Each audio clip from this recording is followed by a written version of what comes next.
I think life is too short, right? Life is short. We all want to have a life of meaning and a life of purpose and a life of fun and a life of fulfillment and abundance, right? This is generally what we want. I think we humans are particularly bad at screwing that up. And we end up obsessing with the outcome. We end up focusing too much on the outcome. We are unable to enjoy the process, to celebrate the wins, and this is true for entrepreneurs in tech, but also for anybody pursuing a ambitious human endeavor, right? Think of athletes, think of, whoever is pursuing something that takes a lot of drive to get there. It's very easy to buy that shortcut into unhappiness. It's very easy to follow that slippery road. And then you realize, hey, you're sacrificing a lot of your own well-being for a goal that, when you put things into perspective, and then when you realize that, hey, maybe you have 50, 60 years that are meaningful here on Earth, what are the trade-offs there? So that's why I anchor and get back into those practices, not only to, hopefully be a better leader, but also to have a more meaningful life and a life that's more impactful.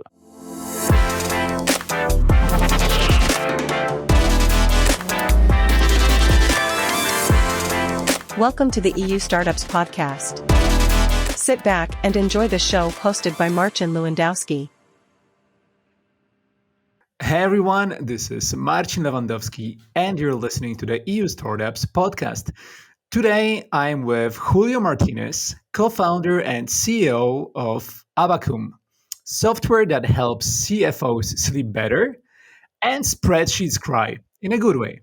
$105 million raised, $60 million Series B led by Scale VP, 100 plus people across Barcelona, New York, London, serving hundreds of companies in 31 countries.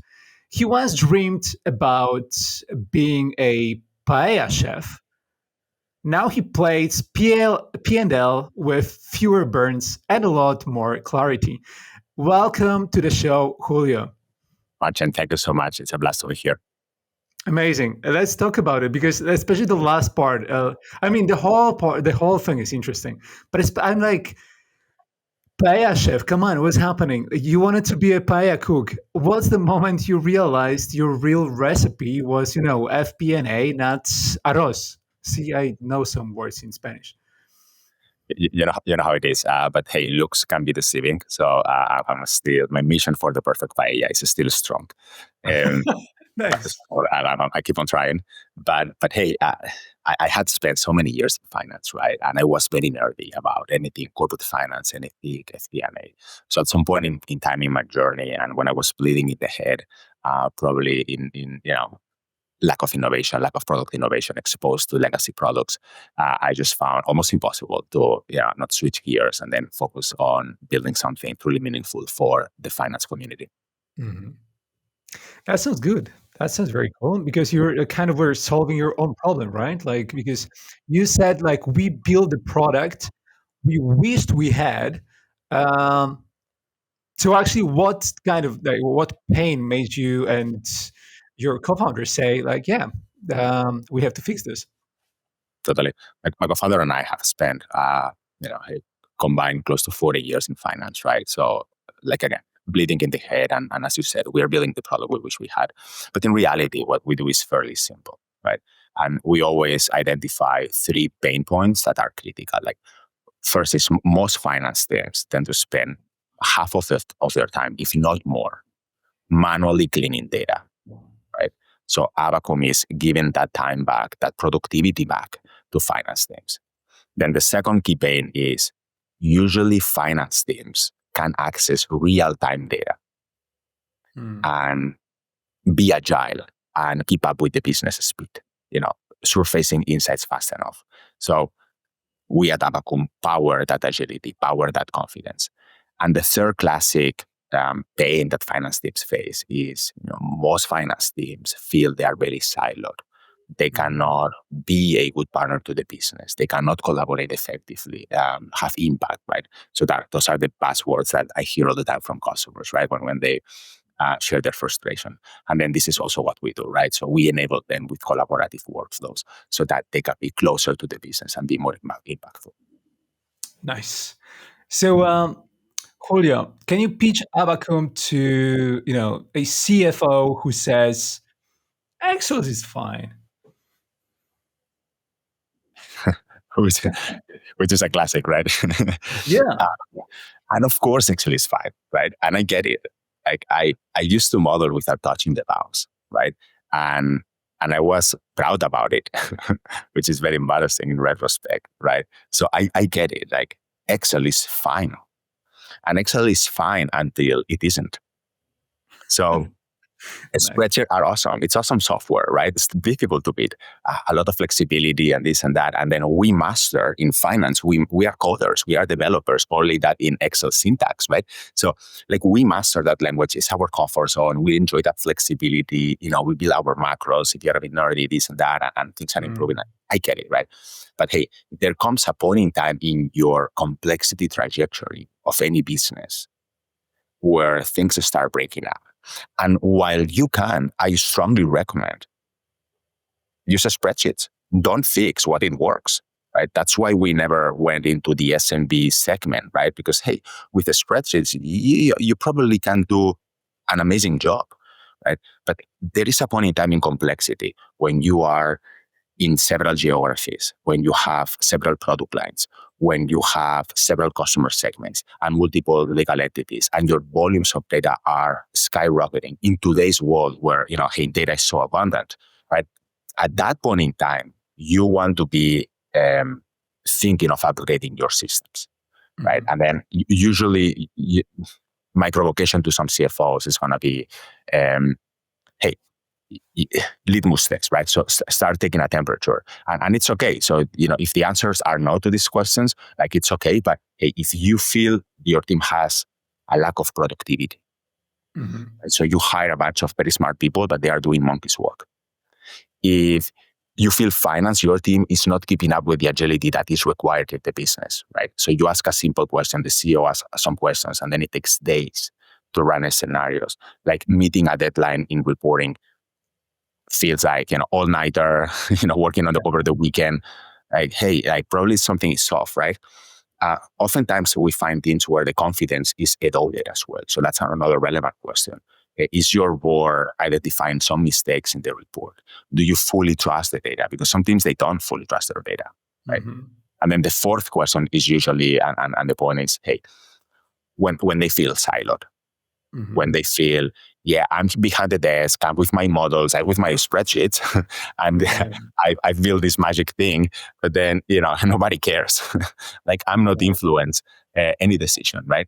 So I think those are, we need to look at ourselves in the mirror and be very realistic about, hey, are we building the finance function that we really want to build to be truly impactful? Nice. Very insightful. I like it. Julio, I was just thinking, because since we are, already at the spreadsheet topic, give me your best spreadsheet horror story in, like, I don't know, 5 sentences, and how Abacum would have stopped it. Yeah. Look, and I've shared very openly this in the past, right? When I was earlier in my career, right, I took a lot of pride on excellence and building for a lot of complexity in spreadsheets. And we can get back to that topic later, but basically building a lot of modeling complexity that I thought it was perfect. And, with a lot of modeling precision, trying to solve for accuracy and God knows what, when in reality, that became a model that it was, very difficult to maintain. People could not work on it. Timelines, right? So then you have a timeline, and then, you spend your all-nighter trying to fix spreadsheets, getting into that very low leverage territory where you are solving for complexity. And, I had many nightmares with, some of my earlier solutions or model trying to cope with a level of complexity. Hey, with Abacum, to start with, like that would really have stopped, right? Because you can build a lot of complexity if you want to. You can build a lot of massive complexity in a way easier way. So way easier to maintain. A lot of people can touch the same model without things breaking, which is critical already. But in any case, I always invite people to solve for simplicity. But okay, maybe more on that later. But definitely Abacum will have solved for a lot of that. Julio, the number one headcount trap you keep rescuing teams from. What's the fix? Look, I think it's hiding fast without the basis of hiding fast, without a strong foundation to do that. I think the real trap is when we feel overconfident about the business, or when some of our customers have feel overconfident about the business and they don't have a real connectivity between the operational KPIs and the financials and a deeper understanding of the business. And then they solve for two simple outcomes, right? So imagine, I need to hire people to sell, right? So I need sales capacity, and that's fine. But then they are not truly understanding, for instance, how strong is their pipeline generation motion and how able they will be to really deliver on the outcomes that they are trying to solve for when hiring. So this is something we've seen again and again, and that we definitely see in today's environment as well. That's cool. And Julio, see, I'm starting to call you Julio now. Julio, what's the one assumption teams, like overestimate in scenarios, like, and maybe one they routinely ignore? Look, particularly on scenarios, I'm going to go back to the simplicity and complexity question. So, and I think this is a big topic in finance, right? So some other folks that are not finance professionals don't fully, but probably as any operator can relate to this. Oftentimes we build complexity in our systems, in our processes, in our models, because we are trying to solve for accuracy, and we feel that we're going to fix increasing business complexity with more complexity, when in reality, you need to refocus the business on simplicity. And that is true when it comes to finance processes and finance models and forecasting and scenarios, but also when, I think generally speaking in company building, you are scaling the company and then you move from 10 to 50 to 100 to 200, 500 people, 1,000 people. Like, of course, you need to enrich your systems, but it's very tempted to get into complexity. And that's most of the time a mistake. Yeah, that makes total sense. Julio, I was thinking, let's talk about AI, of course, because AI is the most like... I didn't see this coming. Yeah, I didn't see this coming. How? Hey, like he pulled the AI out of his sleeve. I know. But, so let's talk about AI without the magic act. Yeah. Tell me one place it makes finance superhuman, and one you keep human. One place you keep human on purpose. Look, when it comes to AI and at least in our product, what we enable people to get to the superpowers we offer people is AI and also machine learning is 24/7 monitoring data, detecting anomalies, detecting patterns, and surfacing insights or exceptions, or so the pattern recognition and the insights that you can get at the data layer is definitely something that how fast you can classify data. When it was a manual process before, that is giving people superpowers and is enhancing a lot the impact that finance teams can have, right? Making them way more productive, but also way more insightful. So that is, this is where you want to lean in. Look, what we need to keep human is the decision-making process. Yeah. So we are seeing not only finance, but probably you tell me, right? But in many occasions, AI is going to be a huge force multiplier for the finance team, but it's not a good proxy for decision making. The amount of context that the finance team bring into the table from different conversations, understanding the strategy, understanding the business, understanding the QBRs, like the conversations with the product team, the next product launches, this and that, like connecting all the dots, checking for common sense before that goes to the management team, the CEO, the board of directors. Like that you want to keep very, very human. We see AI falling very short. And hey, I'm not sure if this is going to be continuing. In 2 years, things might have improved. I don't see a 10xer, to be honest, and a substitute for that. Yeah. I mean, so we kind of, we were laughing at AI, like, that AI is like, you didn't see that coming. But honestly, so we still like almost every podcast we keep talking about it. But it's the thing right now. But I think like in like 10 years from now, like no one will talk about AI anymore. It's gonna be just like I don't know, like Uber or internet. It's just gonna be so normal that like no, it's like, hey, AI is doing this, hey, AI is doing that. Like it's just gonna be like, like obviously like no one will even talk about it in 10 years. So it's like kind of a pleasure, kind of a how do they call it? That it's a blessing and a curse to talk about it right now, because it's all happening now and it's changing now. But it's kind of, I would rather take it as a blessing that, like we're in this transition, like it's happening now, we're like doing it. And then, by the time, like, I don't know, my daughter is a grown up, then it's just going to be like, like, what do you mean? Like, no one will talk about it anymore. But anyways, Julio, I know that you're doubling down on the US recently, or maybe not recently, maybe generally. I wonder, like, like EU, like Europe versus US buyers, like what each side obsesses over that, the other doesn't.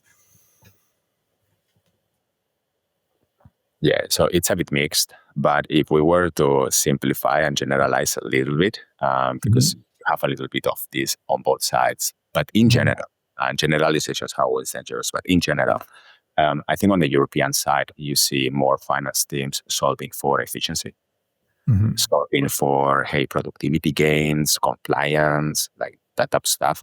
In the US, like the game is different, right? So they are solving for agility, for speed, for scale. So the questions they are trying to answer are different, right? So on the European side, is mostly more about, how I am leaner and how do I am more compliant and my processes.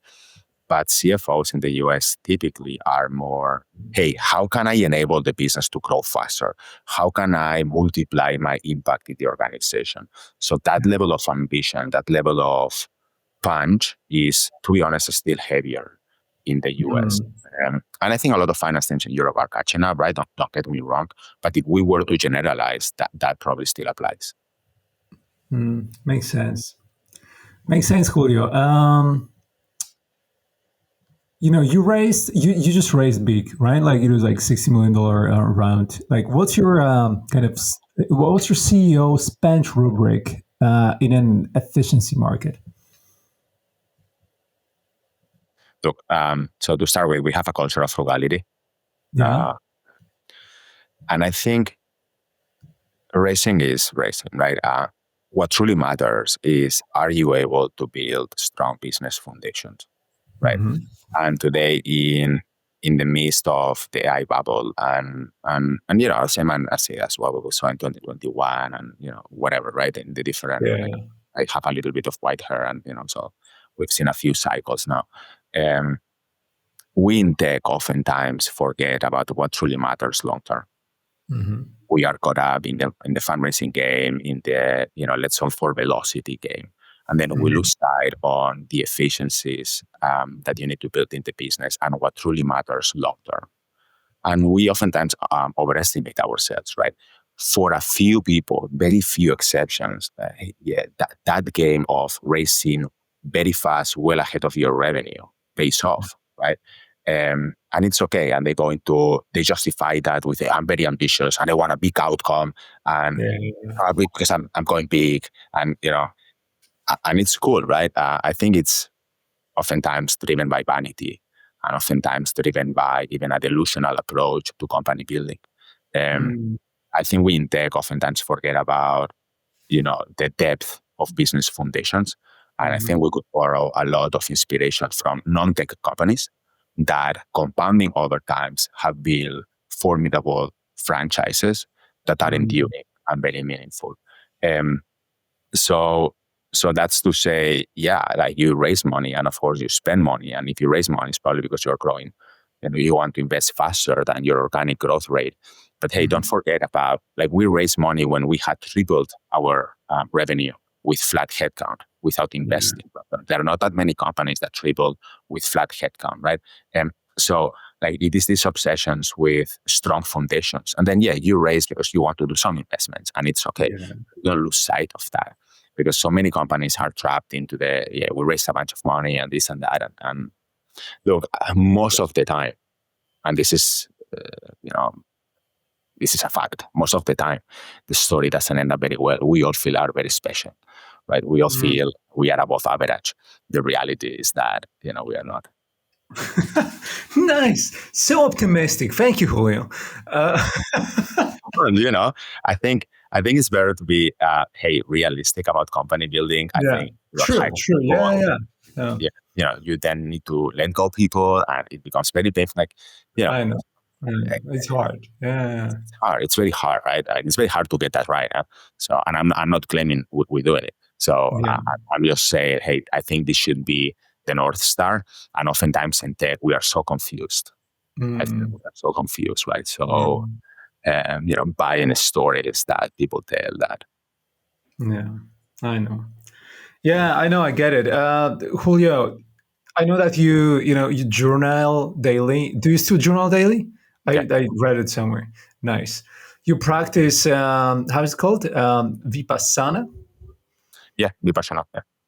Vipassana. Nice. It's a form of Buddhist meditation. Yeah, meditation. Oh, nice. And, you also quote Epictetus. Epictetus, yes. That's Epictetus. Exactly. Like it's Stoic stuff, man. How do these habits, I was just wondering, because you're a leader of a big company, big global company, how do these habits, shape your leadership? Also, especially as a dad that we just talked off the record of 3 kids, in New York City, scaling globally. Look, a number of reflections there. So I'll try to be succinct. So I think life is too short, right? Life is short. Yeah. And we all want to have a life of meaning and a life of purpose and a life of fun and a life of fulfillment and abundance, right? This is generally what we want. I think we humans are particularly bad at screwing that up, right? We end up obsessing with the outcome. We end up focusing too much on the outcome. We are unable to enjoy the process, to celebrate the wins, and this is true for entrepreneurs in tech, but also for anybody pursuing a ambitious human endeavor, right? Think of athletes, think of, whoever is pursuing something, that takes a lot of drive to get there. It's very easy to buy that shortcut into unhappiness. It's very easy to go down that slippery road, and then you realize, hey, you're sacrificing a lot of your own well-being for a goal that, when you put things into perspective, and then when you realize that, hey, maybe you have 50, 60 years that are meaningful here on Earth, what are the trade-offs there? Yeah. So that's why I anchor and get back into those practices, not only to hopefully be a better leader, but also to have a more meaningful life and a life that is more impactful. And don't get me wrong, I work very hard. I'm very committed to my outcome and whatever you want. But then it helps you to put things in perspective and be more anchored in life and be driven by your inner compass and not so much about these stories that we just spoke about, about fast growth and then vanity metrics and let's raise more money, and people can get very lost there. So with that said, hey, it obviously helps you to be more focused, more present in the moment. It helps you to listen more and don't react. to what people are sharing with you. It keeps you cool when shit hits the fan. So obviously that anchor has a lot of expressions when it comes to being hopefully a more mature and seasoned leader instead of staying super reactive and so on. Nice, I like it. It keeps you cool. It makes you Julio, actually. Like the cool version of Julio is Julio. That's what I learned off the record. I love the answer. I couldn't agree more. I hope we'll meet in person and discuss this more in depth soon at some point. Julio, this is kind of a time. Like, this is not kind of like this is the time during the show that I usually play a little game with my guests. It's like I call it rapid fire questions. I shoot quick questions that you give me fast answers. Are you up for playing? Yes, let's do this. All right, awesome. Let's do it. So here we go. One KPI most teams overrate and one they underrate. Overrated, I think it's pipeline coverage. Underrated is win rate. Nice. Most valuable non-finance tool for a CFO. I'm going to go for Charlie Munger here, who I'm a big fan of. His quote is something like, people should calculate less and think more. Ooh. So that's going to be an invitation of question the tooling and spend more time in strategy and thinking more. I like it. CFO superpower you wish more teams had. Can you repeat that one? CFO superpower you wish more teams had. Storytelling. I thought you were going to say Abacum, just as simple as that. Yes. Storytelling works well as well. I like it. So speaking about storytelling and generally your passion for Stoicism, I would say, favorite Stoic line? From Epictetus, on the control dichotomy, it's not what happens to you, but how you react about it. Interesting. Yeah, it's always about reaction, right? Because whatever happens, it's up to you how you react to it. I like it. My wife tells it to me every morning. she's my Epictetus. Yes, we are lucky to have them. Yeah, so that's also, she's also a very good reminder for me. Yes, sir. Yes, sir. Okay, last one. Finish this sentence. In 3 years, planning won't be a meeting. It will be a real-time conversation with your data. Then we're gonna get there. Nice. I love it. Thank you so much, Julio, for joining me today on the podcast. It's been such a pleasure to talk to you. I had so much fun. Audience will love it. I'm sure they will. And I hope to see you soon in person. Thank you so much. Thank you so much for having me, Marcin. Talk soon.